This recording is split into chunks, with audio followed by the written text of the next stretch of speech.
Good afternoon, good morning, or good evening, whenever you are listening to this show. My name is Christopher J. Wirth. I am the founder of both No Quit Living and the Positivity Tribe, as well as the host of the No Quit Living podcast. And the number one objective we have each and every single day is to motivate or inspire at least one person. And you can catch me on this week's episode of the Jesse T Show.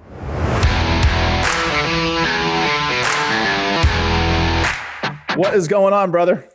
Oh, man, I appreciate the opportunity to be here. Man, it's been a great connection we've shared over the last couple of weeks, being plugged into one another. And we just had this beautiful phone call, and we shared a lot of thoughts. We conveyed some messages, and we had a lot of synergy, man.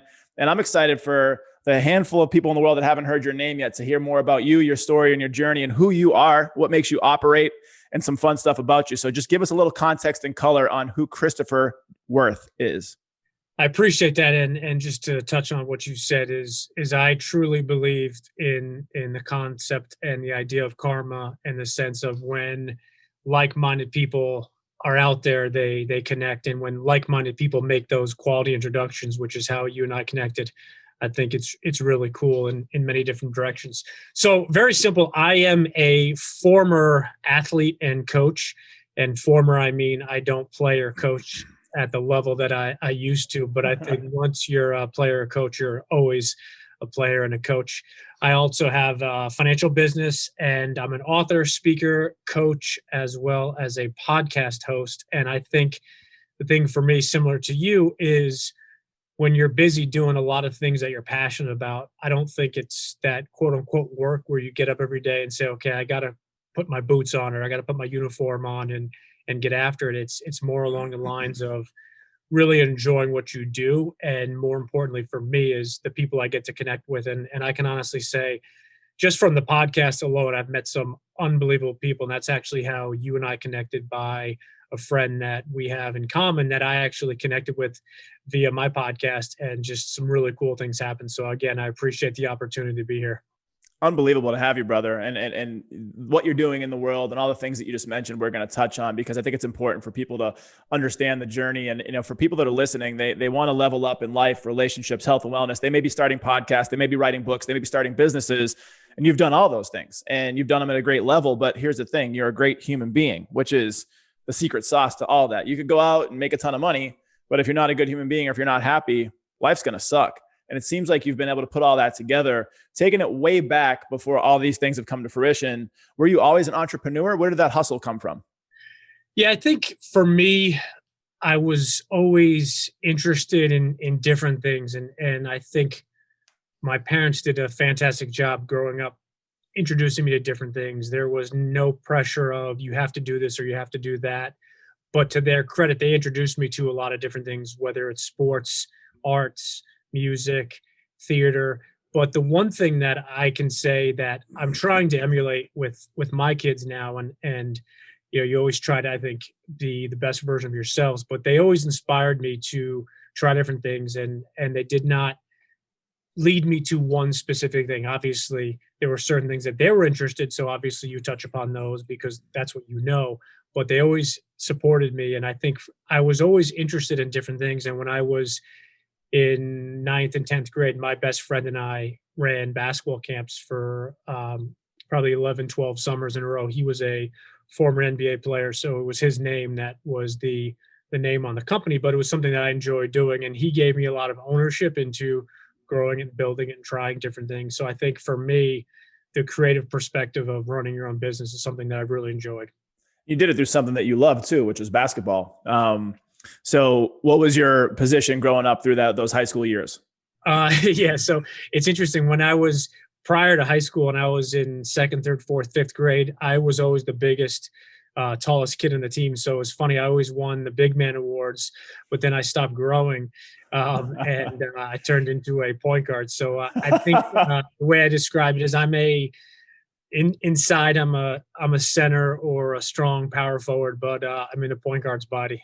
You're a big man at heart. You're Giannis. You're big, but you can handle the rock. I love to shoot it. So I think that's it goes kind of both ways. How tall are you now? 5'11". Ah, okay. So that's definitely point guard height, especially in the pros. It's like you got to be like a little bit over 6 feet, but it doesn't matter, man, as long as you got some skills. So everybody's probably going to want to know, that's a basketball fan, favorite greatest basketball player of all time in your mind. I love this question, and there is only one, and I've argued / debated this when I was a high school varsity basketball coach up through a college coach.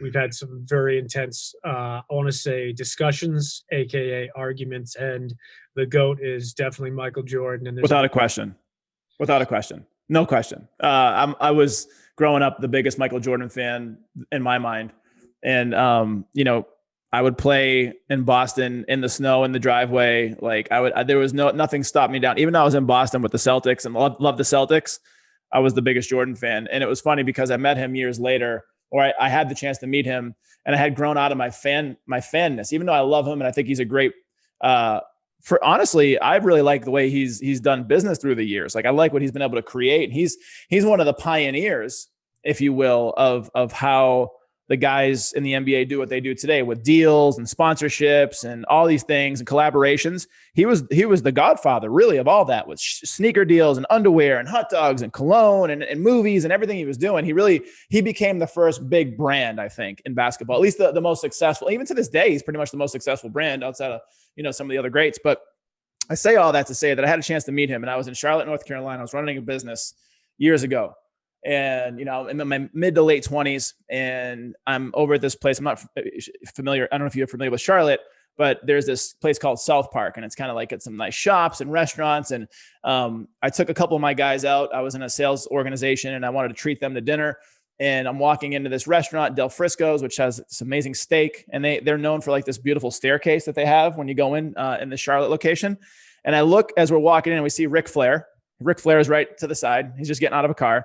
And we all instantaneously, without talking to each other, said, "Woo!" Like did the Ric Flair noise that everyone knows. And he immediately, like, he had something in his hand. He like toasted back to us, and he was like, "Woo!" Like, so he just does it.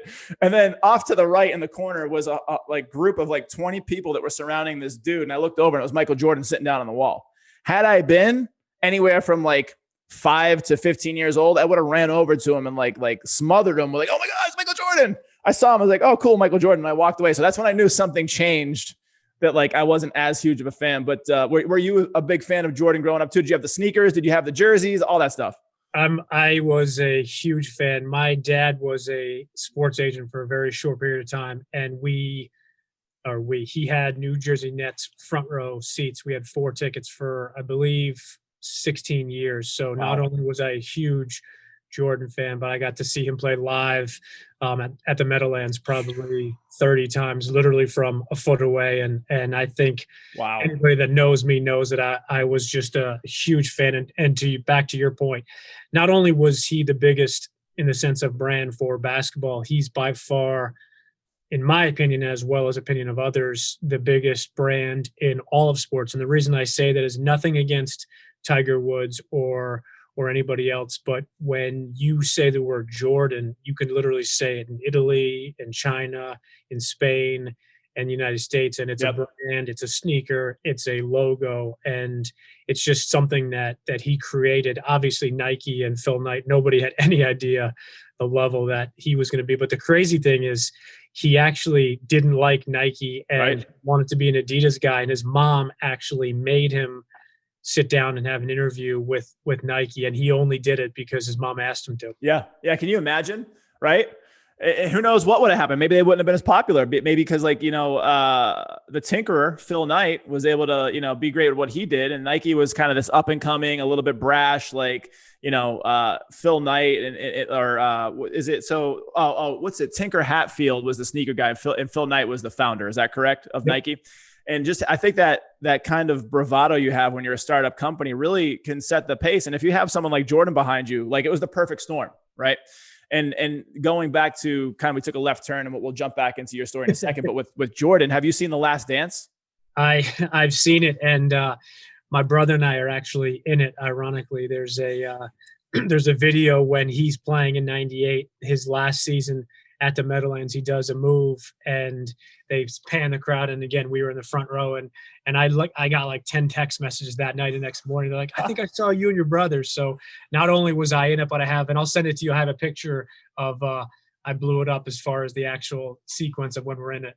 I love that, but I think I'm more impressed in the fact that you were receiving text messages in 1998. Like, I feel like that was still like beeper status. No, like, I'm saying I text messages when the Last Dance came out. I was like, damn, man, you must have like one of those old like huge brick phones. No, my cell phone back then, it was literally the one that plugged into the cigarette lighter, and there was no text capability. I remember it because I grew up with no like we were very humbly we had no money. And I remember the first time I got into technology was beepers, and like you had like a beeper, a pager, and the first ones that came out were like the black with the clip, and they were pretty standard. And then they started evolving to where you had like clear cases and you can send words, and like they started growing pretty quickly.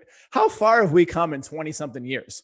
Think about that. Just to your point, I had a beeper when I was in high school, my senior year, and my girlfriend was a year ahead of me, and she would send me a page on my beeper. I would have to then go to, this is going to date both you and I would then have to go to one of the pay phones at the school and call a number and receive the message. You know, if you say that to kids now, they're like, wait a second. So you got notified that there was a message, but you didn't know what it was.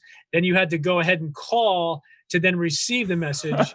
Like, yeah, no, it just makes no sense. And that's the craziness of where we are in technology. Everything now is instantaneous. If you explain that to a child now, they'd be like, wait, you didn't have it within 1 second of, no, I wouldn't want to do it. I just turned 39, so I will date myself. I'm very proud that I've lived 39 years, and hopefully this is like about the halfway mark, right? But so when I was a kid and had zero technology, what we used to do is get on our cord phones, like the long cords, and be like, hey, we're going to go meet over here at 2:30, meet me by the fountain, like whatever. Like that's how you did things back then. And you had to hope and pray that someone was going to show up. Like if they didn't get slowed down or like something happened, like you were living it up, like leaving it up to the gods that like you were going to be sitting there by yourself. My technology was my watch. Yeah. Where it'd be like, all right, we're meeting at some point, and then whether you show up or only 2 out of the 3 guys, regardless, you know, my mom said that we had to be home by 6 p.m. So it's like, all right, it's 11:30. Like we got a few hours, and that was the technology. Here's my watch, and I know what time it is, and we'll figure it out. It's interesting because now we have spaceships in our phone, our pocket, essentially. Like I've heard that the technology that we have in an iPhone is better than what they had all of NASA, like in like the 50s and 60s. Which is crazy. It's so scary. Sending rockets to the moon with like a beeper. Anyway, brother. So you're in love with basketball. You're playing in high school. Were you called to coach during those years, or did you see a transition when maybe you were playing? Did you play college ball as well? I did. Yeah. I actually, I played basketball and tennis in college, Division III. And for me, I had aspirations of being an NBA player and being, as you so nicely put out, 5'11" and white. My NBA aspirations finished with Division III basketball. But it's interesting. I didn't know it at the time, and I think you know this too. In life, things happen for different reasons. But I started coaching my younger brother's AAU team when I was in college, and then I took a team from rising 6th graders through rising, juniors in high school, and we had an unbelievable run. We played against a bunch of NBA players. We did really well on the national level. Wow. And I realized at that time that I enjoyed coaching. I enjoyed the perspective of inspiring and motivating a team, but more importantly, seeing a team through, whether it's 1 season or 2 seasons. And I didn't understand it at the time, but going back to 1st, 2nd, 3rd grade, I played every sport under the sun that I could. And I didn't realize, but I was building my resume each and every single season in every sport. And I think with coaching, as you know, from the financial world as well, you're always coaching in some way. And I think the interesting perspective is some of us never coach and some of us never stop coaching from a official title position. But I think we all coach different people and different things, including ourselves at different points in life. Well, 100%. And if you think about it, being a coach and a leader, you could do that for your kids. You could do that for loved ones and friends, and being a business owner. If you have clients, you're going to coach them. You're going to teach them and educate them. And, I go really deep into the behavioral sciences with my clients, and I go really deep into psychology, and that's kind of where my head's at. I love that sort. I'm a nerd when it comes to that. And so I definitely believe in being a leader and a coach, but being a student first and being someone who can learn and have a thirst for knowledge. I was that kid growing up because I loved basketball so much. And because I loved learning, I'd walk down the streets of Boston, see a guy in a suit who had probably no clue about basketball. And because he looked tall, I was like, hey, can you dunk a basketball? Like, that's who I was. Like, he'd be like, what are you talking about, kid? And I'm like, I don't know, whatever. It's just, so like, I was that guy, but that thirst for knowledge and learning allows me to be able to then pass the information along. And whether you call that a teacher, a leader, whatever, it doesn't matter, but you do always teach and you do coach people. So you go on to, how was that decision for you? Because I think that's important for people that are transitioning. There's a lot of people that either come on the show or listen to the show that are former athletes, former military, they're in transition. And when your whole life is centered, let's talk about military because I was military, and let's talk about athletes because I was a quasi athlete in school. When you take off that uniform, that's your identity. And then all of a sudden you go through a little bit of an existential crisis. Like, who am I? What do I do now? Did you have any of that? What was the work through for that? Or did you know right away, as soon as school was done, like, and you were done playing basketball, coaching was the next thing for you? No, I love that question. And I did not. The one thing that we do a lot of work on is goals. And I think one of the areas as a country, United States falls short on, and not to get on my soapbox, but when we're young, kindergarten, first grade, second grade, we're taught to dream. We're taught to have goals. And it starts with that infamous question of what do you want to be when you get older? And when we're in kindergarten and first grade, it's, president or a baseball player, fireman, and doctor, teacher. And there's nothing wrong with that. But what happens over the next few years is we then go from dreaming big goals, aspirations, thinking outside the box to, okay, now in sixth grade, we're going to learn this. And then in eighth and ninth and 10th grade, we have to get ready for our PSATs and SATs and our college entrance exams and those things. And then we have to then decide where we want to go to college, our quote unquote, our dream schools, and then our safety schools. And somewhere along those lines, we fall off with dreaming big and aiming big. And what happens, I feel, is it continues into our 20s, into our 30s, our 40s. And you and I know so many people talk about and have those conversations in their 40s, 50s, and 60s and beyond of, oh, well, I coulda, woulda, shoulda, or I wish I had done this. And if I could go back, I would have tried that. And one of the things I'm passionate about is inspiring people to dream big and to set goals. And just because you set a goal doesn't mean you're going to accomplish it. And just because you set 20 goals doesn't mean you have to accomplish 20 goals. But I think in today's day and age with technology, where things are going, I think we need to go back to a little bit of the basics, and starting with adults down through children is, what do you want to do? If you could pick anything, if you could be anything, if you could try anything. And I think those are the conversations that we don't have enough of. And, I went through a very difficult divorce a couple of years ago, and I learned a lot about myself, but I learned a lot about, things I wanted to have, things I didn't want to have. And I think during life, you go back and you reverse engineer certain things, but I just feel that in this day and age, we really need to go back to some of the basics and inspiring ourselves and others to think outside the box and to dream big, but also to set those big goals. And I know you know this because you and I follow a bunch of the same people and things, but if your goals don't scare you, then you need to set bigger ones or different ones. Yep. There's a couple thoughts that I want to pull out there about goals and about regret and relationship. And, we'll start with the goals where I follow Jesse Itzler, who's husband to Sarah Blakely, and they're this powerhouse couple. They look like a great family. They're great. They seem like great people. I've run with Jesse before, and he was doing this calendar club thing last February where he would do a mile a day corresponding with the day. So if it was February 1st, he did a mile, February 2nd, 2 miles. And by the end of the month, he's at, 20 something miles a day. And it's like 300 something miles for the month, which is insane. And so on his last day, one of his last days, he put a text out on Instagram story. And he said, anyone who's in Atlanta, come run with me. We'll be at Chastain Park. And like 50, 60 people showed up and we were all running. It was like Rocky, like we were running with Rocky. And I'm going to throw myself out there and have a little bit of ego here, but I won that race. Not that it was a race, but I was in front the whole way. And I got video to prove it because Jesse's like, you led the whole race. And I'm like, I know, like it was really cool. Awesome. But I say that because you have to have big, hairy ass goals, right? Like that's what they're called. His goal for that month was to do a mile a day corresponding with the date. He also talks about misogis. And misogi is you have to put something on your calendar every year, once a year, that scares the living shit out of you. And everything that you do every day maps over to doing that thing. So let's say it's your first Ironman, right? And you have to do all these miles running and swimming and biking. And everything that you do needs to correlate to that one thing that scares you through the end of the year. So that's eating well through the year. That's sleeping well through the year. That's training well. That's having the right relationships, the right mindset, the right goals, right? And all that ties together. And so I think that the bigger thing is discomfort, where when you do things that scare you or that are hard, you grow, you learn, you evolve.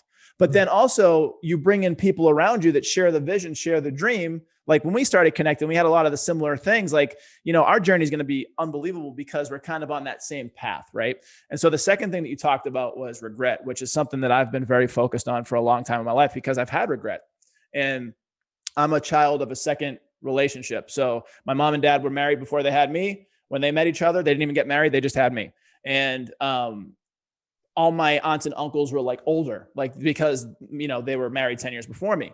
And so I would remember some aunts and uncles sitting around the table talking about things that they regret and how they weren't happy with their life. And then you hear Gary Vee in the last couple of years talking about regret. Like he used to work in an old person's home and like people that would die with regret, that was like the worst thing. So I've tried to clear my calendar, so to speak, in my life, or clear my ledger and say, I don't want any regret. And for the most part, going back to your divorce conversation, I haven't had any regret. I felt like I lived a really good life. I got myself out of a shitty situation and I've been able to build this beautiful life. And the one regret I do have now is leaving my wife. And it was one of those things where ego got in the way, being hurt and not doing the work to fix those things got in the way. But a beautiful things happened where over the last 6 to 8 weeks, we've been reconnecting and been trying to work on some of the things because we didn't have an awful divorce, but you know, it's still hard. And, you know, we're doing this thing now where we're contemplating reconciling. And so I think the biggest thing is identifying what your goals are, aligning yourself with the people that matter and the people that you could do life with, and be afraid of those goals and let them teach you. And so I love what you said. You know, I want to just touch on one thing that you shared, because I think it's important, that word regret. And I think it's an interesting conversation. And I always find it interesting, and I don't not believe people, but I always find it intriguing when people say, oh, you know, I have no regrets in my life and I would do nothing differently. I don't want to say that they're wrong, but I do want to challenge them and say, all right, so you're saying that your entire life, whether you're 20 years old or you're 40 years old, 365 days, every single year, you would want to do nothing differently. You would not want to accomplish something or tweak something. And that's where I find people get caught in this comfort zone where everything is comfortable. Everything is, you know, that, you know, the way you know it's going to be, you know, things are similar, things are easy. And it doesn't mean that you have to go to the Jesse Itzler or David Goggins extent of just being insane every moment, every day. But they are fun. They are definitely fun. But I challenge people, and I love that word challenge, because I would say don't regret your life or don't regret certain things and say, oh, I wish I would do everything over, but analyze it from the perspective of, if I could do something better, or if this opportunity or if this experience comes again, here's maybe how I could experience it differently, or here's maybe how I could attack it or deal with it or react to it or respond to it. And I just think when you take those looks at things, and again, not from a regret perspective, but from how to tweak it, how to change it, and how to improve it, that's where I think you have those beautiful moments of challenges, opportunity, but then you have those incredible sunsets. And I think that's beautiful. People don't realize is that, you know, if there were never any rain, if there were never any snowstorms, we wouldn't appreciate those beautiful days. And I think in today's day and age with instantaneous everything, we don't appreciate all the things enough. And that's one of the things that my divorce really taught me from a perspective of being a parent, but also being a man is you have to become more appreciative of those things, because if you don't, you're not going to get them and more down the road. Brother, that was huge. Thank you for sharing that. That's powerful, impactful. The perspective you get from doing life. And, we all screw up. We're human. To be human is to err. It's a quote, to ERR, to be human is to err. Right. And it's one of those things where if you can learn from those things, you can heal yourself, you can heal other people. And for those that listen to my podcast and know who I am, they know about my, I learned about this. People have core values. They have core tenets. They have paradigms that they operate in. They also have, some people have an ethos. And part of my ethos is a Stoic philosophy that found me a couple of years ago called Memento Mori. Have you heard about this? Mm-hmm. So basically it says, know that you're mortal, know that you must die, but let that be the only inspiration that you need to live life well. And because I've held literally my daughter in my arms till she died, my mom till she died, like I've had perspective on the value of time, the value of the gift of a second. Every second we're alive is a gift, and we don't know when it's going to end. So not that I'm perfect at this and I don't want to be perfect at it, but it does motivate me or push me or keep me disciplined to show up well in every interaction, business, relationships, health and wellness, relationship with self, right? And if you have something like an ethos or a paradigm or a belief system that gives you perspective, like you shared, that's one way to really do life and business well. Yeah, no, and I think it's having that idea for that self-reflection and that self-analysis, I think, is something that, going back to my goals comment, we're not taught that, and it's not a male or female thing. It's a human nature thing where we're not taught to really analyze. We're taught this is what you need to learn. This is the test you're going to have next week in English or math. A lot of our thinking, I feel, within the education system just needs to be tweaked a little bit, not completely redone. But I think growing up, we're taught, okay, this is how we read the English, and this is how we write, this is how we study history, this is the math that we're going to be tested next week, and we learn the quote unquote answers for those, but we're not taught really how to go outside those 9 dots. And I think going back to that self-reflection, it's something that some of the most influential people that I look up to, and I don't say successful because success is defined differently for everybody, but some of those people that are famous and not very well known, but the people that I look up to and inspire me, they've all come from different walks of life, and they've had highs, they've had lows, and they've had a lot of areas in between. But it's how you learn from those. It's how you become better. And when you have those good days, those good weeks, those good months, how do you repeat them? And something I say often is success leaves clues. Yes, it does. So does failure. And I think for me, when I started my podcast and started other things that I didn't know about, I wanted to connect with people that had been there already. And I asked, when I got a chance to connect with some of those people that were successful and had already done it for weeks or months, or in some cases years, I asked them some very candid but simple questions. Hey, Jesse, if you don't mind sharing with me, could you give me 1 or 2 things that you wish you knew prior to starting your podcast? Or, are there 1 or 2 things that you wish you had done differently? Then if you just be quiet and listen, that's the best way to learn. Is it's not about always recreating the wheel. And I think in today's day and age, people look at things and they want to do it completely different. And it's okay to have your own spin and your own flavor, but you don't need to recreate the wheel all the time. The wheel's been created for a long time. Tesla is a very different car, but if you look at the foundation of wheels, rims, tires, an engine, those bases are very similar to Henry Ford's vehicles many, many years ago. The intricacies and the actual engine and gas and things like that are different, but you still need, seats in the car. You still need a steering wheel. You still need those things. It's just, you learn from them. And I think for me, that's one suggestion, or that's one thing I would change if I could go back to the 20-year version myself, is ask some more questions along the way. In that vein of asking questions, you've become a podcast host, and you talk about your journey and reaching out to others, the importance of mentors and teachers, and anyone can be a teacher in any specific moment. But let's first talk about that. So the importance of learning, and now that you have that knowledge, who are some of the people that you look up to, whether they're directly related to you or they're thought leaders, and what are some of the things that you get by being associated with those people?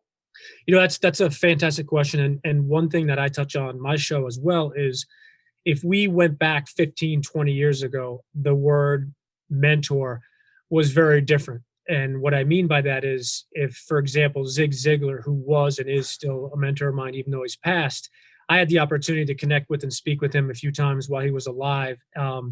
If this was 15, 20 years ago, I would have to call up Zig Ziglar telephone for their company and figure out when are the next in-person events. And then I would see schedule wise and say, okay, he's going to be in, let's say, Atlanta. And that was the closest to me. So then I had to get on a plane and go down.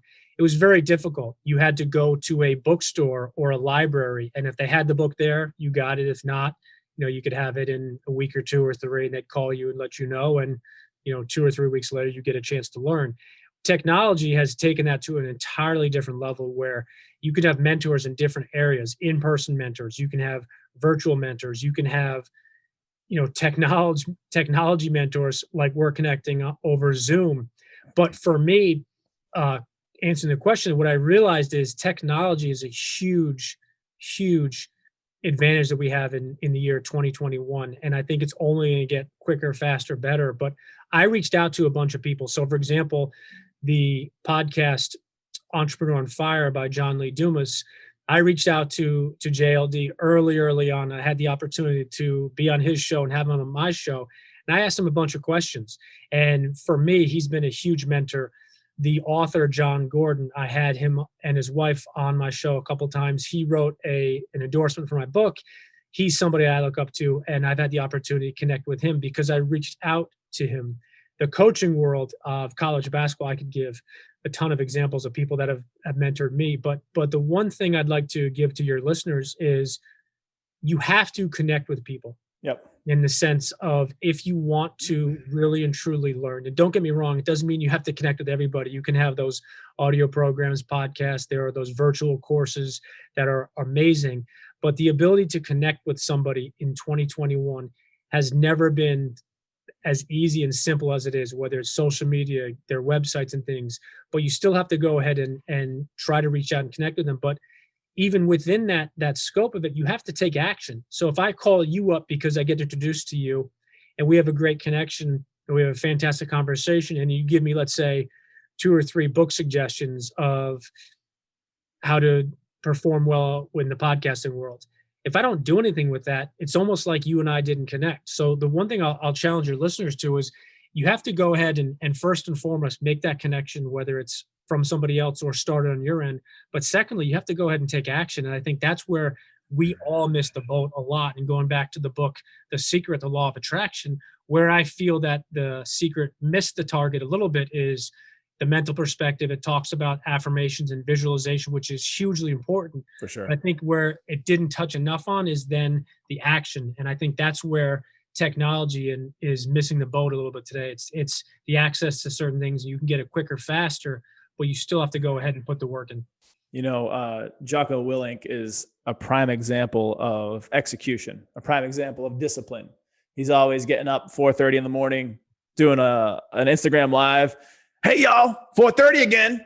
What are you doing? He's the best. He's the best. He's a great leader too. And I have reference for that guy, but he's one of my mentors, not to cut you off. And I'm not sure if you know, he was born in Connecticut and David Goggins was born in New York. So I was actually born in New York and I live in Connecticut now. So I'd like to say that some way, shape, or form, maybe like in the water or something, I've gotten a little bit. It is. I'm a Boston guy. We could operate there. And plus he has his jiu-jitsu apparel company is either out of Maine or New Hampshire. It's like in an old mill so he's very tied to the Northeast, Jocko. But I bring him up because it is all about execution and discipline. That's not the sexy side for a lot of people. The sexy side is going to a conference and meeting people and learning and having fun. And what I learned through the years, because I love to do that stuff too, is if I can come back with 1 to 2 ideas that are going to change my life, that's the goal. 1 to 2 relationships I can change their life. They could change my life. That's the goal. But then what do I do? Like exactly what you said. What do I do with those things when I have them? So I have the axe, I have the hammer, and I can build what I need to build. But if I don't use them and I don't sharpen them and I don't pay attention to them and I just leave them in the drawer, the nail doesn't get hit and the wood doesn't get chopped. So I think that execution is huge. And that's why a lot of people exist in this world. A lot of people that are coaches and mentors and leaders, a lot of them are accountability buddies. Like they're people that keep people accountable. Like when you're a basketball coach, and you can speak to this better than most people, it's getting people to do the drills and to do the fundamentals and to stay on them and making sure they're showing up to class on time and keeping their grades up, like outside of basketball, the things they have to do, that they're eating right, they're training right. And you have accountability. Hey, you're not going to play in this game this week if you don't get your grades up. Hey, you're not going to play in this game if you don't stop screwing around outside of school and showing up late, whatever it is. And so people like Jocko, people like you, people like me, the other people that have mentors or that are mentors, we exist for a reason, because we can help people stay on task, because people need that. A lot of times people don't have discipline or execution. Motivation only lasts a second. And so when you're motivated January 1st to wake up and go to the gym, hell yes. But when January 21st comes around, that 3 weeks is over and that decline of like 85% of new membership stops showing up, that's where the rubber meets the road. That's where you don't want to show up and you put that foot in the gym. And I'll tell you this, brother, for me, the best times I've ever done when it comes to training, whether it's running, martial arts, strength training, any weird shit that I'm into, are the days that I don't want to do it, but I find whatever it is to get me in there, finish the workout, finish the job, and it puts an etch into my brain of success. And it's like, you just showed up for yourself. This is like one of the best things you can do. And I wish people could feel that. Like, cause I'm like getting chills right now thinking about how that makes me feel. It's almost a high, but it's a natural high. And why not live that way? Why not execute? Why not feel success? Bet on yourself. I want to unpack one thing you said that really stands out is motivation is interesting. And I get introduced all different times of motivational speaker, inspirational company, those type of things, which I enjoy. But what you said was motivation only lasts. Every time I speak on stage, whether it's in front of an audience of 10 people or in front of an audience of a couple hundred people, I always touch on something probably about 3/4 of the way through.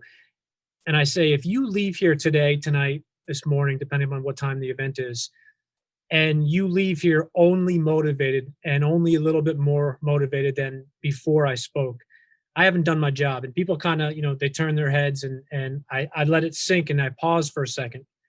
I said, but if you wake up tomorrow, you take action on 2 or 3 of the ideas or suggestions that I gave to you, or you go home tonight and you download a podcast, or you go ahead and you buy a book from Amazon that I recommended or suggested. And then when it comes tomorrow, the next day, you open it up and you read, and then you read it the next day and you listen to the next podcast and you take action. Then I've done my job, because motivation lasts a short period, whether it's 15 minutes, an hour, a couple hours. It's different for everybody. There's no science behind exactly how motivation works for everybody, but there is science behind the fact that motivation only lasts a certain time period, where then habits, rituals, routines come into play. And I think that's something that I'm super passionate about, and we can connect offline, but accountability and accountability partners are something that I feel in 2021 have never been more important, but more importantly, have never been more needed than they are today. Couldn't agree with you more, brother. And hell yes, looking forward to that conversation. Back to your journey a little bit with coaching. How long did you coach for? I coached college for 3 seasons, and I coached high school for 2 seasons, and then I coached AAU for 7 seasons in total. Wow. Okay. Wow. So like a 14, 15-year coaching career. Which is interesting because I'm only 22, so I started. I don't know how you packed all that life into 22 years, brother. You're looking great though. Keep after it. I fast forward my days, so actually when I coach, it's like a really good season. I turn it into 3. There you go. So when you're at the end of that coaching career, at least in the guise of a basketball coach or you still might do some coaching on the floor with other things, but when you're done with that specific thing, what was the next step for you, and what did that look like? Yeah, it's interesting, and I appreciate that. That's a fun question. I was coaching high school basketball at the time. I was a varsity head coach. We won the New York State title our first year. We had a fantastic team. I really lucked out in some ways. And then the second year, we had another very good season, but we didn't repeat the same success. For me, running home after practice and trying to say goodnight to the kids and those type of things was becoming something that I didn't want to do. Yep. Not from the perspective of I don't want to imply that I didn't want to see my kids. It was, I didn't want to run home and have 5 minutes or 2 minutes or just be able to say goodnight to my three kids while they were literally about to fall asleep. And I think at some point I'll definitely get back into the actual basketball coaching perspective. But right around the same time was when I began having the ideas of a podcast and then taking and turning No Quit Living into the company it is today. So I think things happen for a reason, but I definitely miss it. And I'm very fortunate because a lot of my friends and even clients are head or assistant college basketball coaches. So I live vicariously through some of their teams and also some of the teams that we have the fortune of working with. But I think back to what I said before, once you're a coach, you're always a coach, whether you actually are blowing the whistle and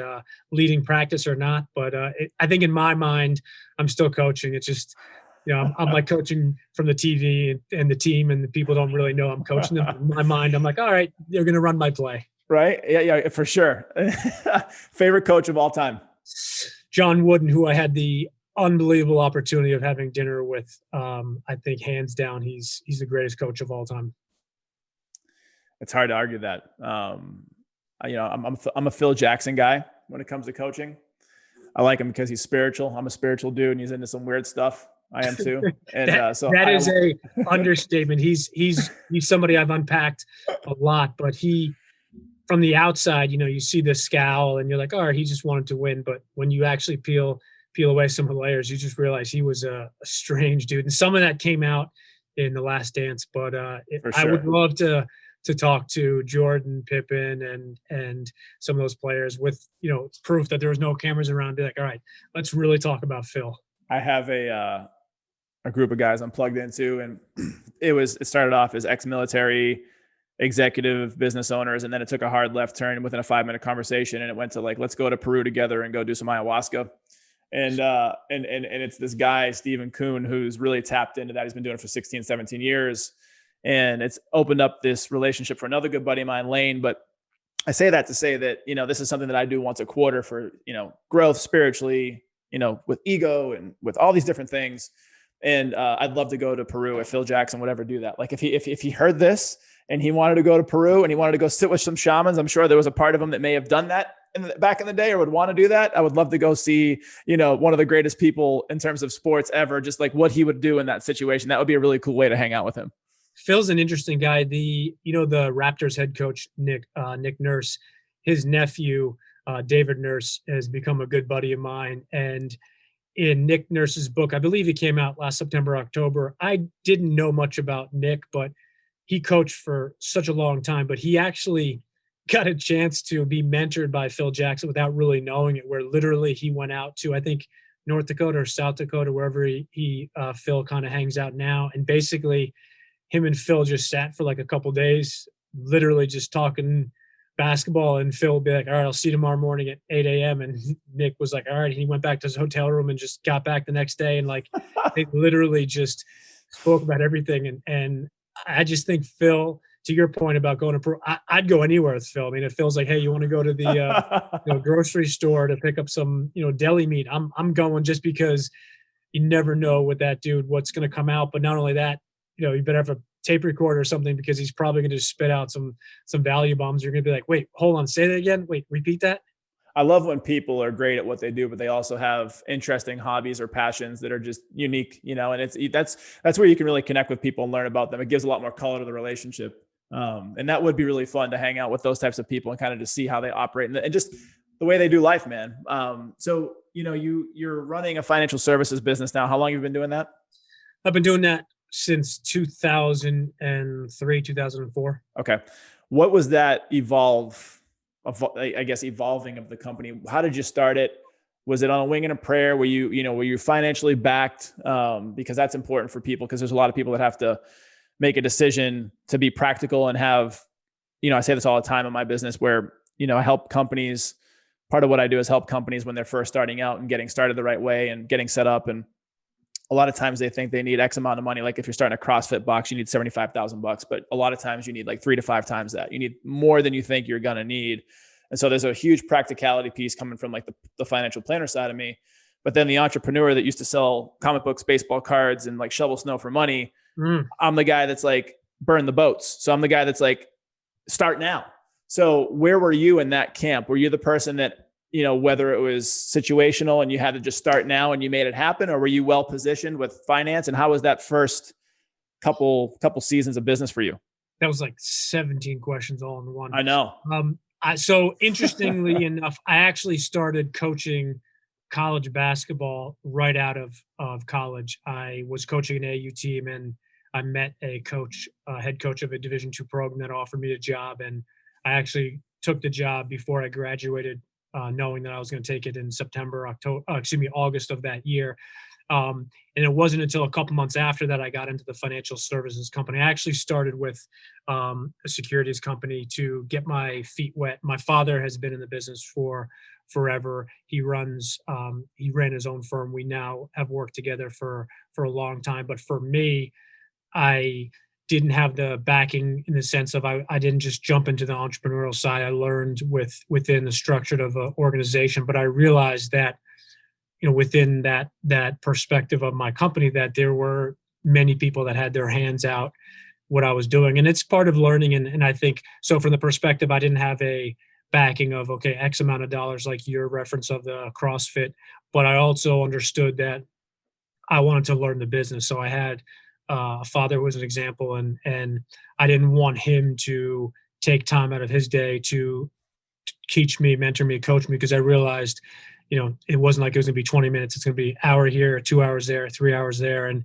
I didn't want him to be spending, 4, 5, 6 hours a day. So I learned outside, and then I got a chance to work within the organization I work with him now. But the best part for me was just learning other people's ways and other companies and how to do certain things differently. And you spoke about, the X's and O's of certain things, but also, you have to have, and I think it's important to get your teeth, kicked into sometimes, because that's the best way you learn. And for me, although I did have a father in a business, I still definitely wanted to try some of my own ideas and concepts. And I think back to my comment I made a while ago about trying to recreate the wheel. I definitely at certain times tried to recreate the wheel, and I'd say, well, let me tweak this, let me change it. And then I kind of realized, I'm like, all right, there's a reason that this is done this way. Yeah, it was great that I tried it, and I tried to, kind of reinvent my own system, which I realized didn't really work. And something that I thought was going to save an hour, 2 hours, actually added like 12 hours on the back end. So I'm like, all right, it's good to learn certain things. But as you and I spoke offline, it's very different, that 9-to-5 job versus that entrepreneurial side. And for me, when I left the company that I started with and I started going on my own, I realized that, the 9-to-5 I had of going into an office and the lights were always on and the heat and electricity and administrative people were there and all the supplies. When you go to your own, you're like, wait a second. So there's not this random person that just turns the lights on and, restocks the fridge. And I'm like, oh, I was like, so there's a lot more that goes into it. Yeah, things don't just appear. I tried to have it that way. I'm like, all right, visualization, affirmation, like the copier is going to be full of paper, but it didn't, or I didn't know how to make it. But I definitely tried. You can use the secret all you want, but if you don't put the effort or action into it, nothing's going to just pop out of nowhere. Amen. There's a huge culture these days of people that are really big into that. And they just think that if they sit on their couch and meditate and pray and, put it out into the universe, that I'm just going to have this thing show up, a new car. That's not how that happens. You have to actually put the work into it. It comes faster, better. The journey's better if you do those things, but you still have to put one foot in front of the other and go to work. So before we jump off, man, I want to touch real quick on your podcast experience. When did you start the podcast, and what has it done to enrich your life or your business? That's a great question. I started the middle of 2017, and I share this, and I don't mean to share it from a bragging perspective, but early on, we got ranked as a top 50 show on iTunes in 3 different categories: business, health, and self-help. So what that did was that allowed me to get, let's call them bigger guests or guests with a larger following. But what I didn't realize at the time was as cool or my friends kind of was, oh, that was really cool, you had this person on, or I love that, I've been a follower of this person. It was attractive from the outside, but what I didn't realize was that the quality of relationships that I'd be able to develop from the podcast. But more importantly, if there's only one thing I could take, the education that I've received from some of the guests. And when I say education, it's life experiences, it's business experience, suggestions, it's different books, it's different people that they've looked up to that have literally opened my eyes. And I think for me, I'm going to butcher the quote, but Jim Rome has a quote about education and school will get you to a certain point with an education, but it's what happens after it that really enhances your life. I can say that for me, it's been the most amazing, and we're over 300, and by the time this show comes out, over 330 episodes in, and I've just been able to learn from some amazing people, and people that are famous, people that we have heard of, and then people that you and I have no idea who they are, but they share their story, their experiences, and it's enhanced my personal and professional life to a level that, candidly speaking, when I started my podcast, I was focused on the downloads and the rankings, and I'm gonna get this person on, that person on. And don't get me wrong, I still want to get certain people on. David Goggins and Jesse Itzler are two that I'd love to have on, but it's so much more than that. And the relationships and the people that have reached out to me that I have no idea who they are, where they live, and they say, "Hey, Chris, this guy Jesse was on, and he shared a story that just motivated me to do something," or I was contemplating suicide, which a bunch of people have shared on the show or connect with me. And when you hear things like that, it's impossible not to just not only be impacted yourself, but just to be extremely grateful. So I know that was a super long answer, but it's been unbelievable 330 plus episode journey. And I hope it goes for another 50, 100, 200. Well, brother, you are amazing. I'm excited to our connection, to see it grow and where our journey leads and how we can add value and color to one another's lives. And let me be the first one to kick off the thank you for who you are and what you do. And you are amazing, mighty, and powerful. Thank you so much for your time. He's the best head coach I've ever had on the show, Christopher Wirth. I'm Jesse T. Be sure to catch us on next week's episode of the Jesse T Show.